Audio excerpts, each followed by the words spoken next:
G'day everyone. I kind of wasn't expecting many people to come, sorry. So there's a great lecture just down the corner on rewilding on the Yorke Peninsula, so if anyone wants to quickly change their mind, and we could all go to that. But no, thank you for coming, I do appreciate it. Oops, wrong one. So changing land care and changing times. I'm Oliver Kerr, as Andrew said. I'm one of the land care facilitators for the Southern Otway Landcare Network. And I generally refer to it as SOLN, so forgive the abbreviation. For those who don't know, the Otways is down in southwest Victoria, and we have the network has 4 landcare groups that kind of run west to east. So we've got Hornvale, Glenair, Otway Barham, Apollo Bay and Whydah Wangara landcare groups. It's a high rainfall area. We get about 1 metre of rainfall on the coast, and up in the hills we get about 2 metres each year. And a lot of the area is national park, and there's a lot of wet forest and rainforest. Traditionally there's a lot of dairy farming in the area, but over the years that's really dropped off, and now there's a lot more hobby farms, small farmers, holiday homes. We're only 3 hours from Melbourne, so a lot of weekenders come down. So, brief history of SOLN. We started in the late 1990s and had a focus on more traditional weeds like blackberries and ragwort. There was a couple of the groups were focused around anti-logging, trying to save some of the native forests in the area, and did lots of good education and revegetation programs, a lot of river health work, doing the fencing off and restoration of streams. We've gone through a lot of ups and downs like any group. And recently we'd been on a bit of a long-term downward trend, and a few years ago we had to do a GoFundMe campaign to keep afloat. So volunteer numbers and members had been on a downward trend, getting up to 2019. So by 2019 we're having 2 meetings a month, and they would go for 2 or 3 hours, and we would talk about nothing important.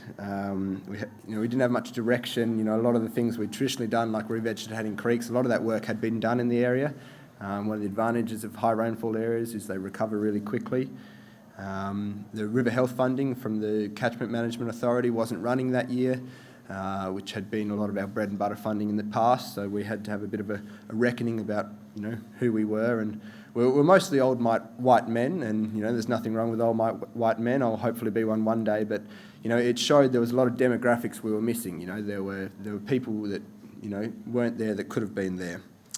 So we were down to less than 100 paid members across the network, across the 4 groups, and realistically we had less than 10 active members. Very few people who were actively involved in on-ground work. So jump forward to 2022. We have a bi-monthly meeting that goes for 1 hour. Our chair, Kevin's very good at keeping that down, and very quick to cancel a meeting if we've got nothing to talk about. We've got over 200 paid members. We've started 4 new interest groups, which I'll talk about later, and we've got over 100 active volunteers, including women, children, immigrants, young adults and old white men. And as well, we're on a positive financial trend as well, which is nice. We've had a lot of different grants coming in, and got a more secure financial situation, which makes things easier. So change the tide. So the idea behind coming to talk today was to talk about our journey, what we did to turn everything around so that we're healthier and more financially secure than we'd been in the past. And I suppose the hope is as well that if you find yourself in this position sometime in the future, that it could be something you think about, a few things you could try. I suppose there's no silver bullet, no single thing we did turned it around, but by trying a lot of different things, I feel like quite a few of them worked, and we got there in the end. One of the first things we decided to focus on was community. So we decided to stop scaring people off and try and start retaining volunteers. And we decided the best way to do that was to create community, to focus less on what we wanted done. Don't focus on, we need this patch weeded, but focus on getting people together and creating an environment where people are happy and want to come together. And then you can focus on the weeds after that. So a couple of the photos up here, my wife says no one wants to listen to my talk, they just want to see the pretty pictures, so there's lots of pictures and nothing else. But top left is going for a plant walk with one of the groups. Bottom left, we've got after a working bee having a nice lunch at someone's place, and on the right hand side is our ocean care group, which I'll talk a bit about later. But as you can see from the previous slide and this slide, we realised food is one of the biggest things to creating community.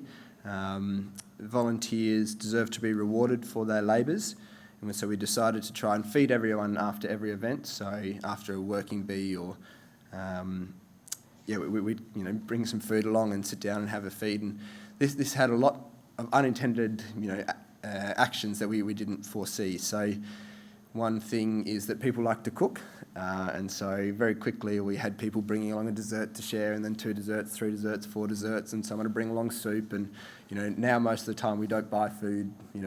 If we need to, we duck out and grab something. But it's like a bring and share meal. There's always someone bringing something along, and there's plenty to go round. And of course people like to eat, so it's a great way to attract people along for a free feed. And you can have a 3-hour working bee, and some people get there at the start of the 3 hours, and some people get there at the end of the 3 hours and have a feed, but they all stick around for that. But one of the unintended consequences as well is when you sit down and eat, you can have a really good conversation. If you're out controlling weeds or tree planting, you're doing work, and you get snippets of conversation. You can work with someone for a bit and have a bit of a chat. But when you sit down, around the table and break bread together and eat, it's a really good opportunity to relax, to make friends, to have conversations. And when you have conversations, we started talking about the things that we'd normally have in meetings. We'd be discussing, what we were going to do next, or thinking up ideas. And so that was one of the ways we managed to cut our meetings down, is because when we saw each other, we had time to connect and to chat and have friendly discussions over food and drinks, and get those conversations and build relationships. And one of the most rewarding things is seeing people who come to our working bees out of hours, catching up with each other. They've been to an event and met each other and become friends, and now they see each other outside of the network, which is great. So the Shrub Club Community Nursery, this is the first of our 4 interest groups, and has been the real mainstay for our food and community. So a lot of early success came out of the nursery. Having something regular and somewhere regular to attend, just makes it really easy for people. We're there 9 to 12 every Wednesday, so you don't have to see that it's on. You just know that whenever you're in town or whenever you're free, you can come along. And if you only get to every 2 or 3, you still have an opportunity to build relationships quite quickly.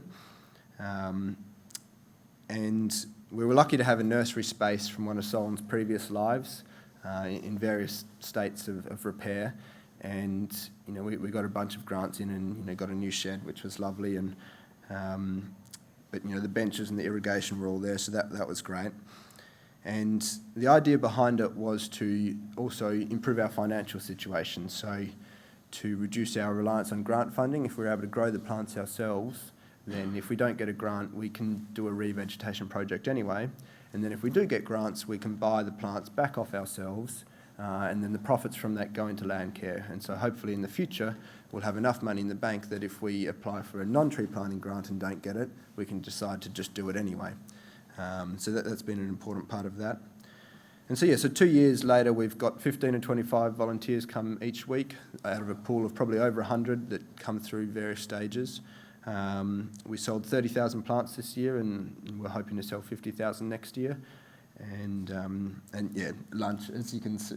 Oh, actually, there's not a photo of lunch, but every Wednesday we do lunch, and people bring food along, and it's just a great opportunity. And as I said before, if people can't get there for the actual work, people often just drop in for lunch, have a cup of tea, have a bite to eat, and so that's really nice to see.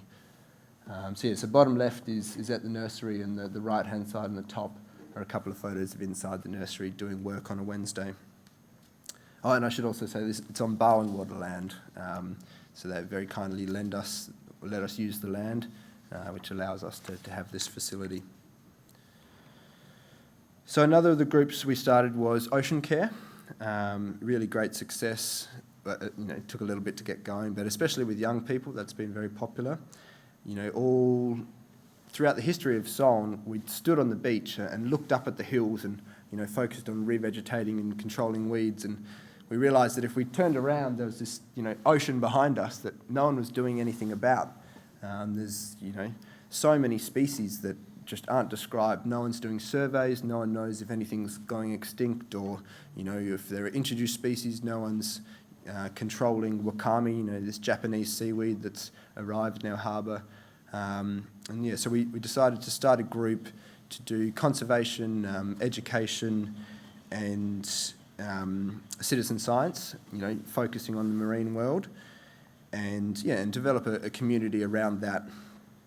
And it's been really successful, and one of the interesting things as well that we've found is that, someone might be interested in shells, and so they come along to a shell workshop, and then they join our mailing list because they want to hear about future ocean care stuff, and then they get an email about tree planting, so then they come along to a tree planting day, or, they make friends with someone else, who comes to a different activity, and that really, by having these non-traditional land care activities, you reach a lot more people that you wouldn't normally reach, and that's worked really well for us, which has been nice.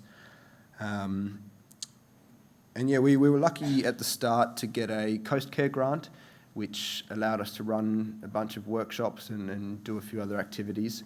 But the workshops have been really great as well. It's a free educational event. We did one on shells, one on fish, one on seaweed, one on sea slugs. And the sea slug one, the top left is seaweed one, and the bottom left was a seashell workshop. And the right-hand one was the sea slug one. And what we normally do is we do an hour workshop, and then we have a cup of tea and a bicky, and have some questions, and then go out and do a field trip for an hour or so. And on the right-hand side, we had a big storm roll through that weekend, and so we had an hour presentation on sea slugs in the dark with no slides because the power went out, and then we went down the beach and we had 30 mil of rain and thunder and lightning the whole time and wild weather, and we still had 30 people out there looking for sea slugs. So it just shows, there's a real interest in that, so that's just been great for us. And we've got 600 followers on Facebook, which is more than the SOLN Facebook page, and over 100 people on our mailing list. So it's been a really successful, and it's nice to see everyone coming together. Another of the groups we've started is the Southern Otway Beekeepers. So it's a community support network to help bring together people who want to think about keeping bees, or who have bees, or who've been beekeepers all their life and have knowledge to share. For those who do a bit of beekeeping, you'd know there's a lot of, annoying, expensive equipment that you need, once a year or twice a year, like an extractor, or and so we got a grant through Bendigo Bank to buy a few of those things so that people can borrow that stuff. And every month, we just get together and, people share where they're up to, what they want to do, share knowledge. One of the interesting things for us is, so the bottom left photo, that the guy on the right, Kel, he started the group, and he put a lot of energy into it, and was just doing a lot of the work himself. And about a year in, he tried to share a few of the activities with some of the other volunteers, and no one was really interested. And so unfortunately, he burnt out, and the group kind of fell in a flop. After going from 0 to 30 members, paid members, and it was back down to nothing. And so we were lucky enough to have a new staff member start with us a few months ago, and she's helped pick that group back up, and I'll talk a bit more about that later. But it's an interesting balance of how much volunteers are committed to do, back up and running now, and a popular group, which has been nice. And our fourth interest group we started is the Otway Mushroom and Fungi group. So they're just not really a group yet, but we've been running workshops with Alison Pulio, who's a fungi expert, for 10 years. So she comes down every year and teaches us about fungi and the important things they do and how to identify them. And you go out for a walk and learn about them, and learn what ones are good for, your pasture and what ones you can eat and all these different kind of things. And they've always been very popular workshops. This year we didn't get an opportunity to put in a grant for them, so they were full price, $80 a ticket, and still sold out with over 40 people coming along. But what we realised is we had all this knowledge we'd been putting out into the community and we weren't doing anything about it. There's no one, like with the ocean stuff, there's no one out there doing surveys to know how many, different species there are. Over 90% of fungi species aren't even described.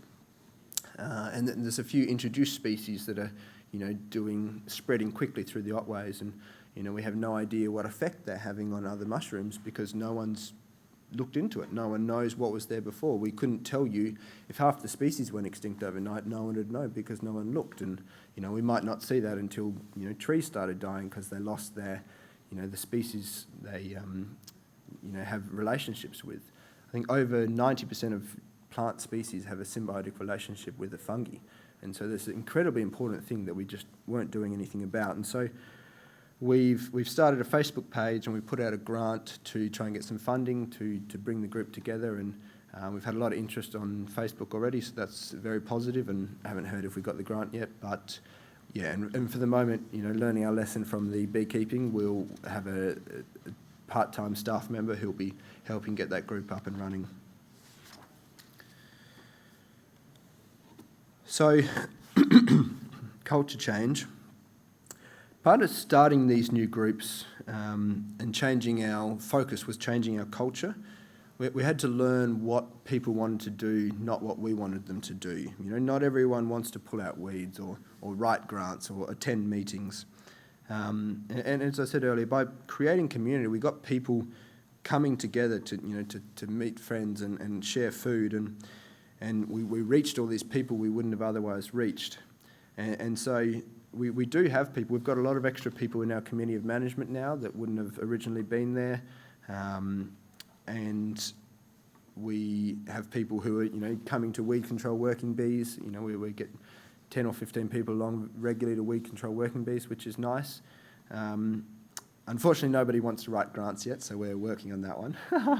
But yeah, no, that's been great. And a couple of, once again, talk about a few photos. The one on the right is little fern seedlings. So there's a local fellow who grows ferns from spores, and we buy the seedlings or fernlings, I don't know if you call them that, from him and pop them up at our nursery. That's something we'd like to do in the future.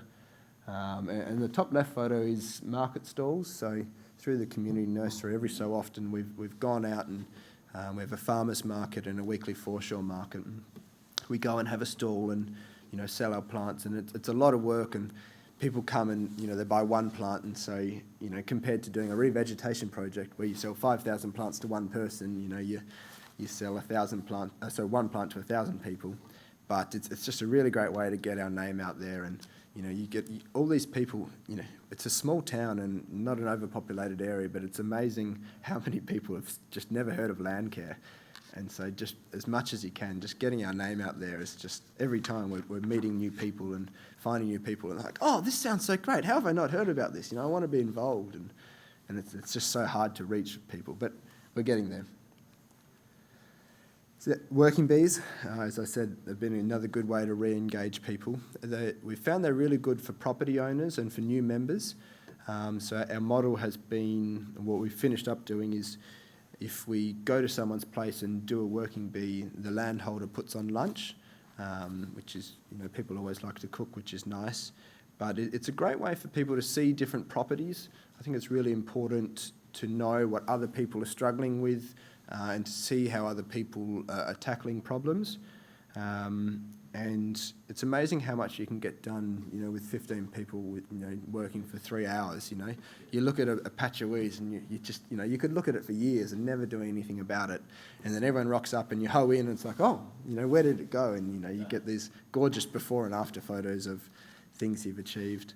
So yeah, that's been really rewarding. As I started talking about earlier, paid staff in a volunteer organisation is something we struggled with a bit. When we have all these amazing people that do endless amounts of work and, all they receive is our thanks. And so when do you pay someone? When do you say, okay, we can't get someone to do this, we're going to pay someone, or it's too hard trying to recruit volunteers? And what we've kind of come to decide is, with volunteering, you don't always want to have responsibility. When you have a job, you're expected to be there, 48 weeks a year, 9 to 5, Monday to Friday. Probably none of us, we're all landcare, we all work part-time, but, and you have commitment, you've got to keep things rolling. And as a volunteer, what we found, a lot of our volunteers is, the reality is most volunteers are retired people because they've got the most time on their hands, but they want to be able to go away on a holiday for a month or look after the grandkids and be flexible. And so we found it was very easy to get people along to an event, to plant trees or to come to a workshop, but getting someone to run an event or apply for a grant and run a project was quite difficult. And so we've decided to, for those kind of things, grant writing and project management especially, where we're going to put on more staff. And so we're lucky enough to have Andrew in the top right join us a few months ago. And she's been really great, and we've got another guy starting a couple of days a week, hopefully in October. That's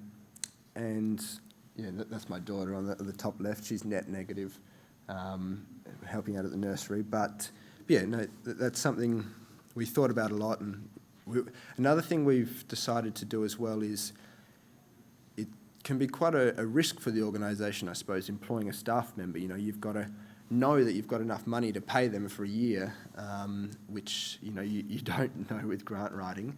And so what we've said with a couple of people who are interested in getting into paid work is, we'll help them write a grant. If they're successful in the grant, we'll pay them the project management fee. For those who don't know, most grants have a 10 or 15% project management fee you can include. And then once we've got a few grants going, we can work them into employment like that. And so I suppose that reduces the risk for us and allows us to get more people involved, which has been good. So we've got 2 people who are doing that at the moment. One's got his first grant in that he'll be starting to run soon, so that's exciting for us. Another thing that I wanted to talk about is, we realise is targeting demographic is important. So different people have different interests. We had a Eucalypt ID workshop on Sunday, and we had 30 people rock up, and they were all over 70. And the reality is that, I don't know, for whatever reason, but different age groups, different genders, cultures, whatever, people are interested in different things. And with the ocean care or the mushroom and fungi group, you get a lot of young people involved. So that's something we've come to realise, is you've got to target your demographic. If you want to get young people involved, we've got to find out, what do young people want to do? What do young people want to learn? What do they want to be involved in? And do that. And then, like with the other things, they can then choose to be involved in our other activities, once they find out about them. But it's very hard to, I know as a young person myself, I don't really go on Facebook at all. Like, I use Facebook to promote our events, but I don't go on it myself. And I don't watch the news or read the newspaper, and so how do you engage me? How do you let me know that there are events there? It's quite a difficult thing, and so, word of mouth and getting people involved, and then there is always, generalisations are a bad thing, because this bottom photo here, the other day we had a couple of our retired volunteers who had a lot on the weekends coming up, and they said, oh, could we do a working bee on a weekday? So we're like, oh yeah, we always do our tree plants on weekends, but we'll do one on a Friday, and all the oldies would come along, all the retirees, and we had 30 people come along, and half of them were kids, and we had a few local families who saw the tree plant in town, and they're like, oh, that looks nice and educational, so they pulled their kids out of school and all came along. So it's funny, when you give something a try, you never know what you'll get along. Starting a new group has been something, it's a daunting thing to do, but I just wanted to touch on it briefly, that starting a Facebook page is a really nice way to do it. Am I running low on time? No. Getting close, all good. Starting a Facebook page is a great way, because you don't have any commitment. You just put up a page, And if people are interested, they join, and there are lots of people interested. You're like, oh, maybe this is something we pursue. And so you don't have to take a risk. You can just get something going. And another thing I should mention is finding a university student. We were very lucky enough to have a young guy called Darcy from Deakin Uni get in touch with us, and he wanted to do placement with us. He came along, and he's got time, he's got passion, he's got energy, and he wants to get grant writing experience and project management experience and do all these things. And so he's just been a real help. He's got his interests like anyone, and we say, okay, well, write a grant, something you're interested in, and you can manage it. But yeah, that's been really great for us. So another great thing, if you're ever looking for someone with time and energy, reach out to a local university and see if they've got students wanting to do placement. And lastly, just a couple of successful strategies that have worked really well for us. Educational workshops have been great for getting people involved. Citizen science, something I haven't touched on. For those who don't know, iNaturalist is just such a brilliant app. Any living thing, whether it's a mushroom or a bird or a lichen, or a plant, you can take a photo of it. It'll tell you probably what it is, and if it doesn't, someone else will. You end up with a list of all these different living things you've seen, and it all goes onto the Australian Living Atlas database.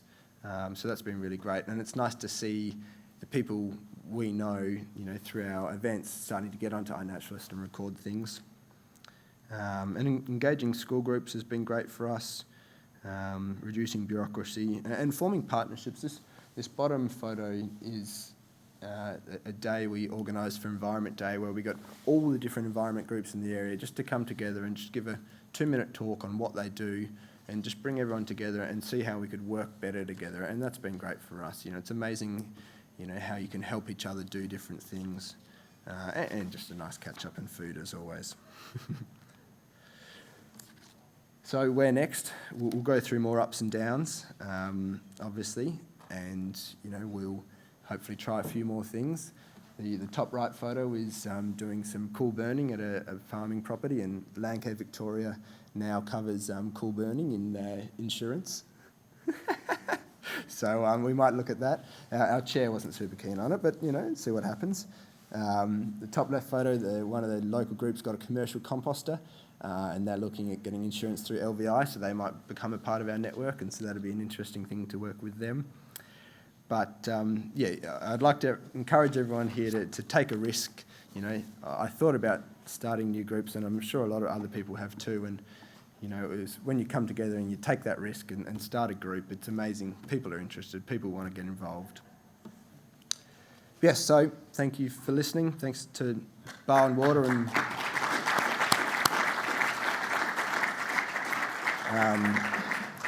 most of all, I've got to thank our volunteers, because they're the ones that come along and get us out there and do everything. So thank you, guys.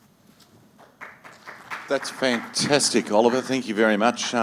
We've got a room full of people, and there's a couple of hands up. I'm going to summarise for you really quickly there. Your success seems to me because you put people at the centre, and that's what Landcare does. Yeah. You responded to community interests. That's what Landcare does. That's a great success story. On the other, the third factor is the power of the paid facilitator. So give them a big clap for that. Hey. And I'm just so excited to hear that you're going to go and do some burning. That's going to cause us, our insurance, a bit of stress, but let's give it a go. Anyway, a question.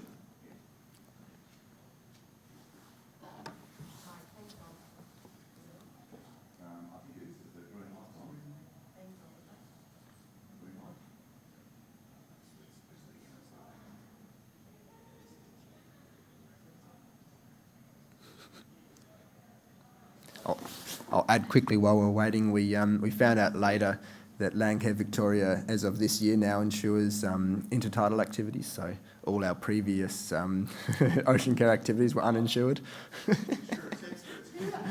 Shh, sorry. Thanks, Oliver. Actually, I don't have a question, but I do have a comment for you. You put up in big words, working bees.